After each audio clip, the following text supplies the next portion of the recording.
the second lab session for COMP389 589.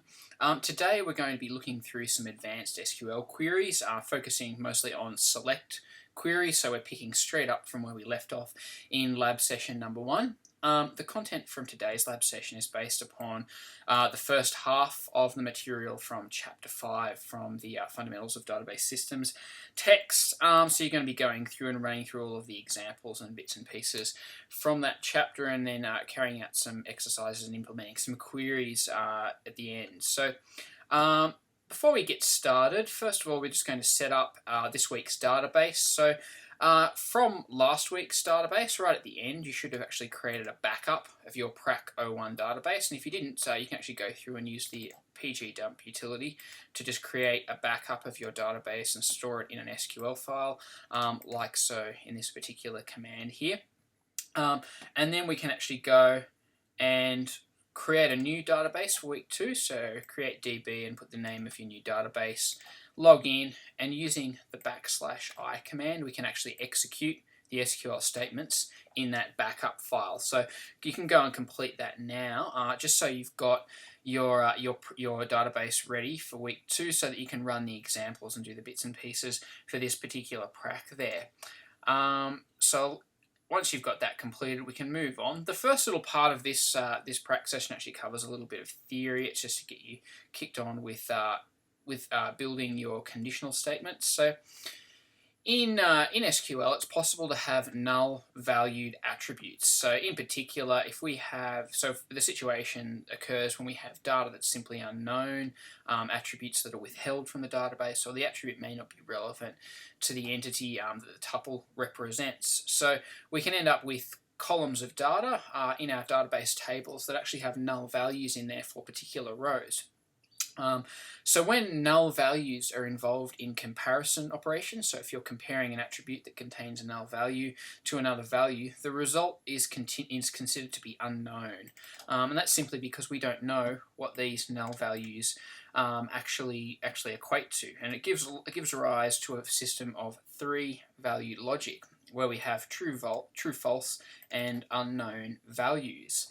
So we end up with a system that looks like this down the bottom here. So in the table here, we can see that we've got our 3 logical operations that we can use in our conditional statements within our query. So we've got and, or, and not listed here, and then we have the values. So this column, the first column, represents the value of the first attribute, and across the top here, the row across the top represents the value of the second attribute.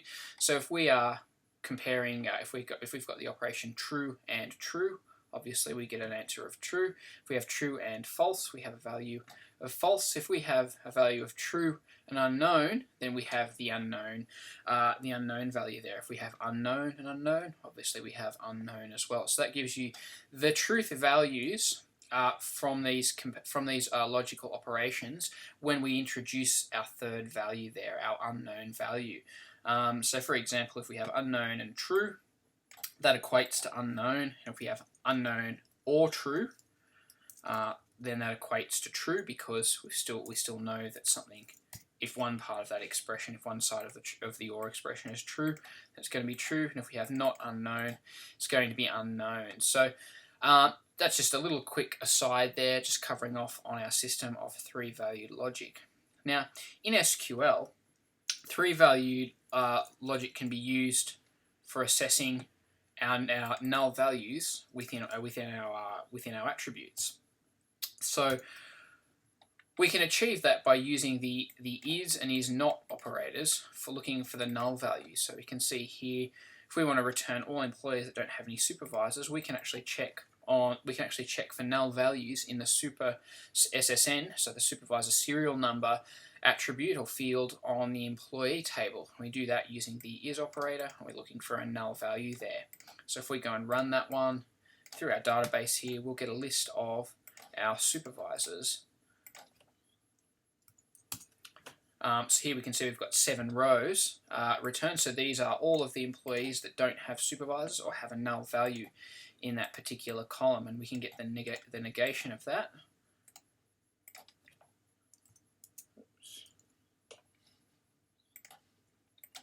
Get the negation of that one, And you can see there it returns the other 33 employees that do have supervisors. So we have 40 employees all up listed in our database there. So that's how we can compare and deal with null values within our systems, within our queries there. So moving back to our select queries and picking up where we left off in the last prac session, now we're going to have a look at nested queries, so nested select queries. So far, all of the examples that we've looked at have only involved a single level, so they only contain a single where clause that doesn't have any other queries embedded within there. Some queries require existing values in the database to be fetched and actually used for the comparison. So if we wanted to actually go and grab a value from another table and use it in there, we can actually embed or nest another query within that where clause. So the top level query that sits outside it all is the outer query, and then we have the nested queries sitting within our where clause. Nested queries combine with the in and all operators. So here we have an example where if we want to return a list of all project numbers that involves an employee with the last name Smith as a manager or as a worker, we can actually embed our subqueries in here. So you can see we've actually got two nested queries in our where clause. So we've got our where clause listed here, then we have our first select query and our second select query there, and we're actually using the in operator. So here we're looking for project numbers that are actually in the list returned from this particular operator, this particular query.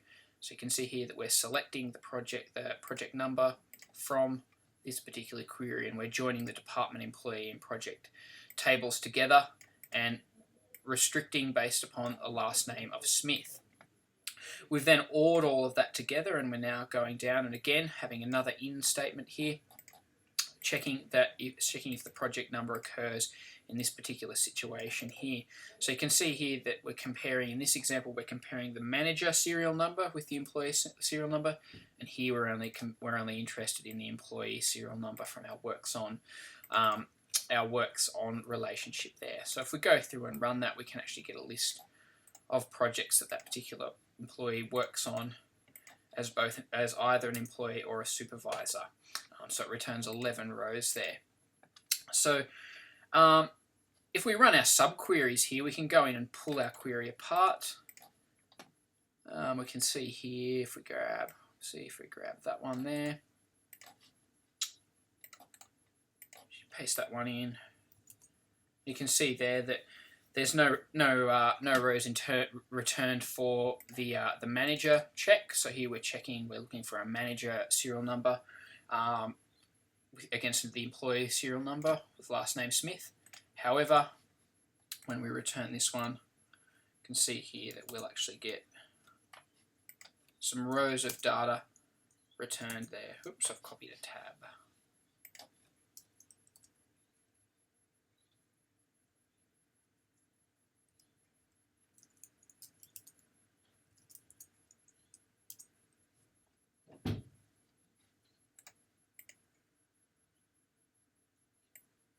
Just like that one because it's got some tabs in there.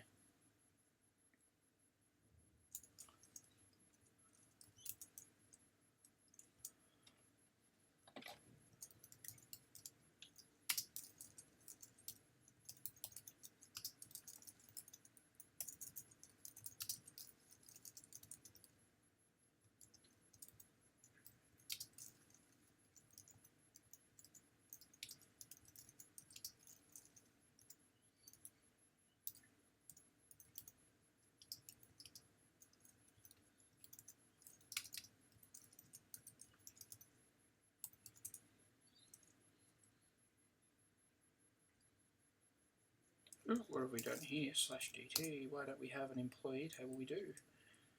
I have managed to misspell that.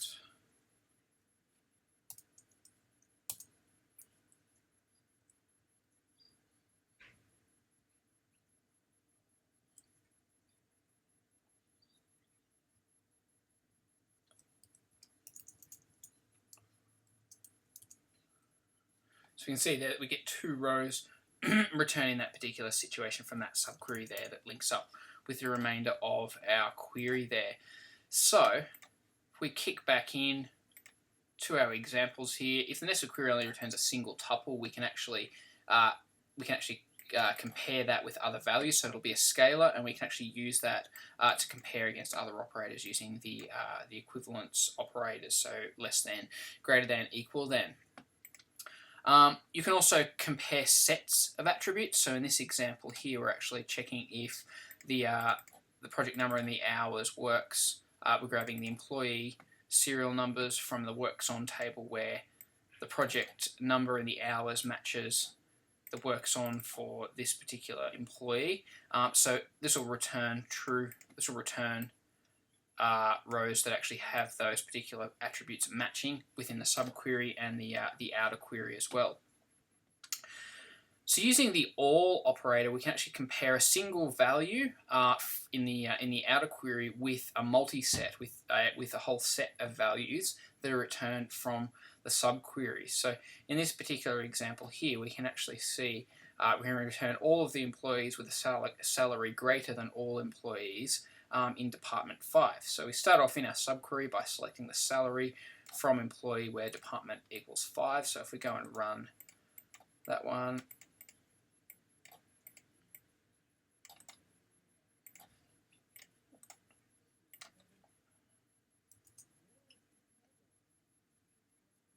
oops, got an extra. So you can see there that we actually return 4 values, and you can see that the highest one of those is actually 40,000. So if we go and actually now run our complete query, we can see that we get 24 rows. We can actually go through and check that that's correct by just throwing our salary attribute into our list of returned items here. So we can just go, if we put salary into there, run our command, you can see here that none of these salaries are below 40,000 there. So we can see that we've returned that particular result. So when dealing with nested queries, we can end up in a situation where we have ambiguity within the parameter name. So if we have the same tables with tables with the same named attributes, we have to make sure that we qualify them by using an alias here. So you can see we saw some examples of this in last week's prac. So you can see here the employee table has been given a new name as E, and the dependent table has been given a new name as D. And once we've actually defined those new aliases for those tables, we can use them to refer to particular attribute values. So you can see in the subquery that the employee table and the dependent table both have an attribute named sex there, and we can actually specifically refer to each different version of it by qualifying it with the table alias there. You can also qualify them with the table names as well, so you could actually substitute employee in there as well, but it shows how to actually create aliases and use them to remove ambiguity from your parameter names within your nested queries. So a couple of points before we move on. If we actually use, so in this particular query, we're actually using the employee serial number here, and we're also using employee details down here to match up the names. Now, in this situation, the two queries are said to be correlated with each other. So you can see here that we're using attributes from the outer query in the conditions in the inner query as well. And we'll go on, there's plenty of examples following up with that. So when we do that, we have to make sure that we're actually naming everything correctly, so that we're using the version of the table that's been included in the outer query is actually being used in the comparisons in the subquery. So we have to make sure we get our aliases or our qualification of the names correctly for that purpose. So moving on, this is actually some of the most complicated stuff that you'll see. That involves using the exists and unique clauses. Now, the exists function or exists clause is used to check whether a result from a correlated nested query is actually empty. So the result of the exists function is actually a true or false. So if the nested query contains at least one tuple, it'll return true, otherwise it'll return false if no rows of data are returned from the subquery. So we can see here we've got an example where we're actually going, the previous example up here where we were looking using the in operator to actually check for employees with the same name and gender as their dependents. We can see here that we've got the exists clause, and we've actually got our subquery set up so that we're selecting It doesn't matter what we select from this query, all we're concerned about is if there are actually rows returned. So if we go and run this subquery here, it actually won't run because we've got an alias in here. It'll return the list of employees that have the dependent name and the first name the same and the gender the same. And then if there are any tuples returned by that, it will actually it'll be true for the correlated employee tuples up the top here, and they will be returned. So if we run that, we'll just get the same result as we saw before, as we see with this one. There's actually no employees that match that criteria. The results of an exists clause can actually be negated using a not operator. So here we can retrieve all of the names of employers who don't have dependents. So you can see in this query, first of all, we're retrieving all of the records of employees with dependents here from the dependents table, and that linking those through using the employee serial number from the top level employee table. And then we're checking for existence, and then we're negating that. So if we go through, we can actually run. We can run this query here, and you'll see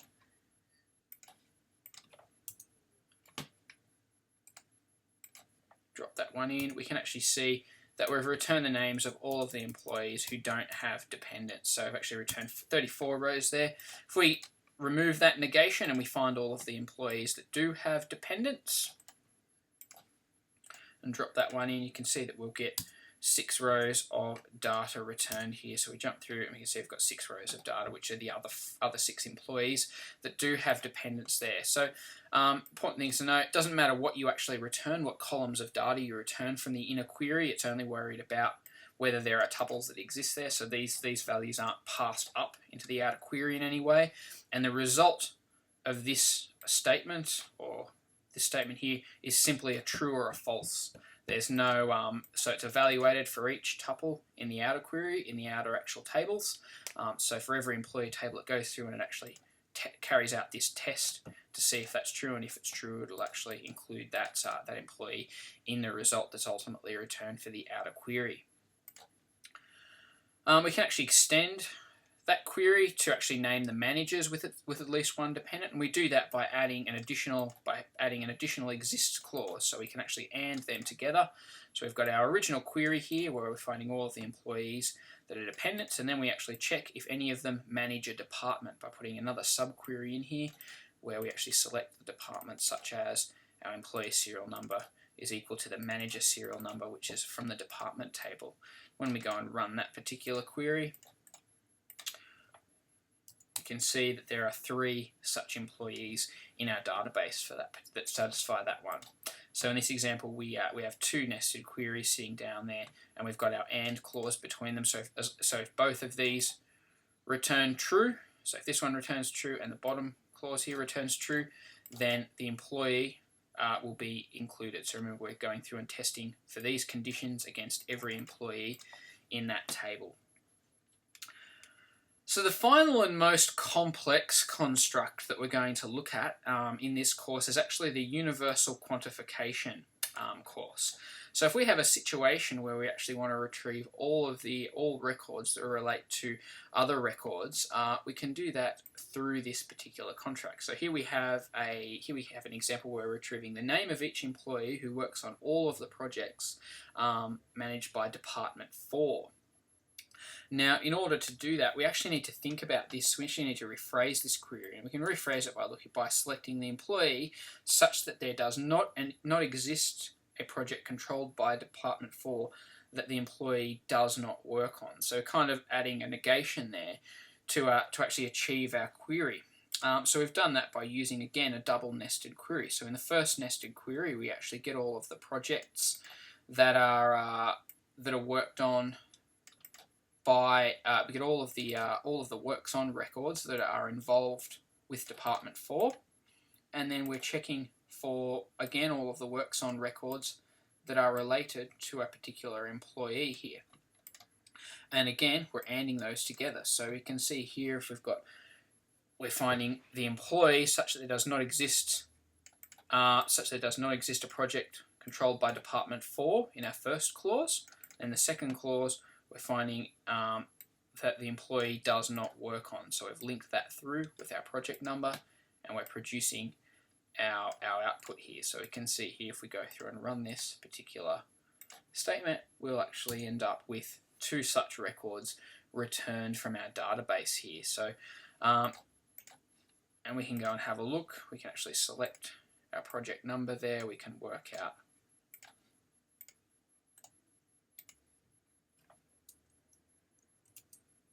so you can see there that we have 2 departments working on, 2 departments involved in that particular project, 2 projects that involve department number 4, and then we can actually go through and select from our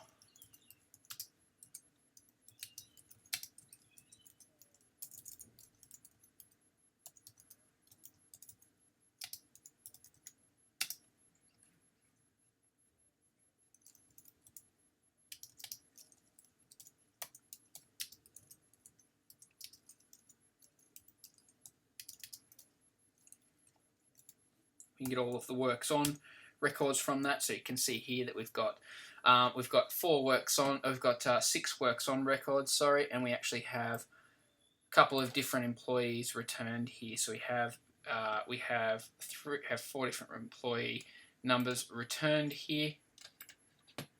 However, we only have 2 that work on all of the projects that are provided by that particular department. So you can see here that we've got these 2 returned that work on all of the projects there. So there's 2 projects, so they occur twice, indicating that they actually work on both projects there. So that's how we can check our queries, by actually breaking them down, and we can see the results of the subqueries and how they relate. So that's how we know that we've got that one correct.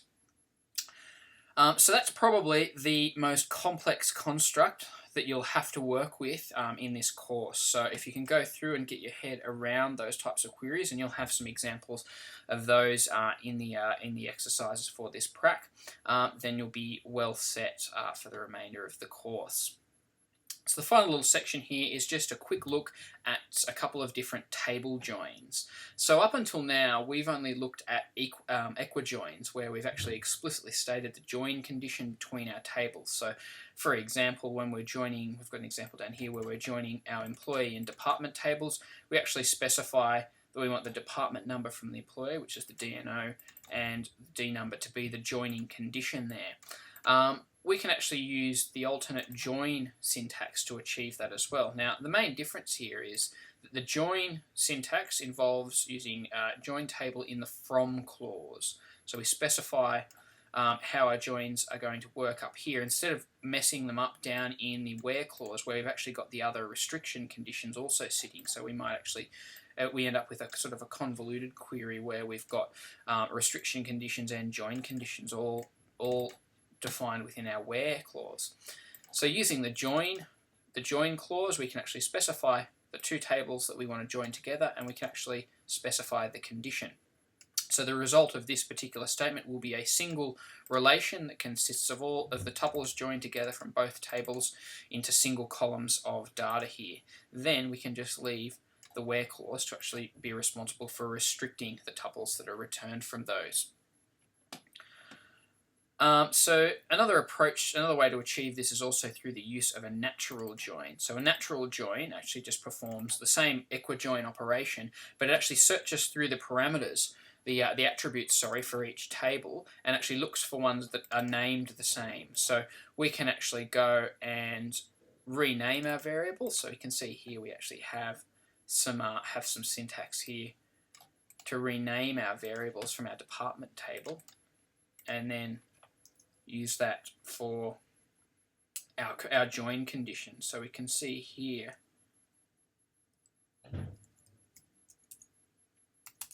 we've actually got a syntax error in that one. So if we go back through here, we can actually delete, just need to get rid of one of those and one of those. This is actually a slight difference between the textbook syntax and the actual Postgres syntax. So if we remove that one, we actually get the correct results there, which are our 4 rows of data being returned. We can double check that against our original query up here as well, just to make sure that everything's working as we expect.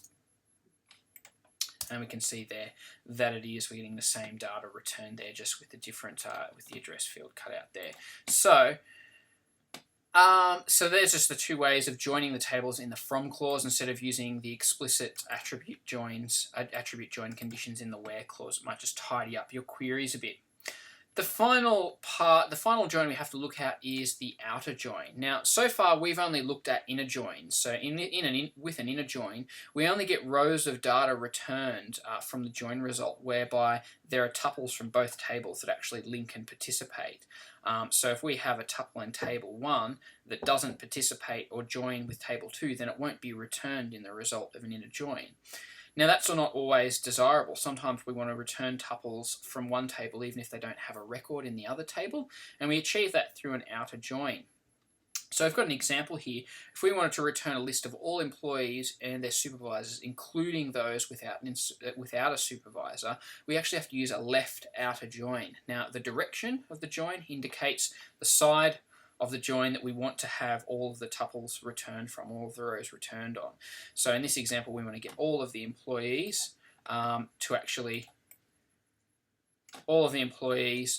returned that actually have, whether they have a supervisor specified or not. So if we go and run this query, we'll see that we can actually end up with some null values returned. So you can see the first 6 employees don't actually have supervisors. So in that situation, that particular attribute is null. If we go back and actually alter our query and take out the outer join, you'll see that we'll actually remove those top 6 tuples, and we only get top 7 tuples rather, and we only get 7 returned there. So you can see that we can use the outer join to get tuples or to get rows of data that don't actually participate in the join condition there. So that covers off on the introductory material for today's prac. So make sure you review the examples from chapter 5 of the textbook, and now we have some exercises for you to complete. The first 4 are some queries for you to actually go and complete in the complete on your company database that you've imported into your week 2 prac. The second exercise, we've given you a database schema complete with database data, and your task is to actually go through and actually create a series of create the schema using your DDL statements. So you've got to write an SQL script that creates all of these tables and links them all together using primary and foreign keys. And then you can go through and load each row of data in using an appropriate insert statement. So you should be able to put these all in a .sql file, and then actually run your script using this /i command like you did with the backup at the start of this week's prac. And then you have a couple of questions here to complete, a couple of queries to complete on that database that you create. So go through and complete those exercises, and they're very similar. The first 4 in particular are similar to the exercises that you'll have in the first practical assignment as well. So go through and start getting into those. So that's all we have for today's prac session. If you have any questions, send through an email and we can look at that.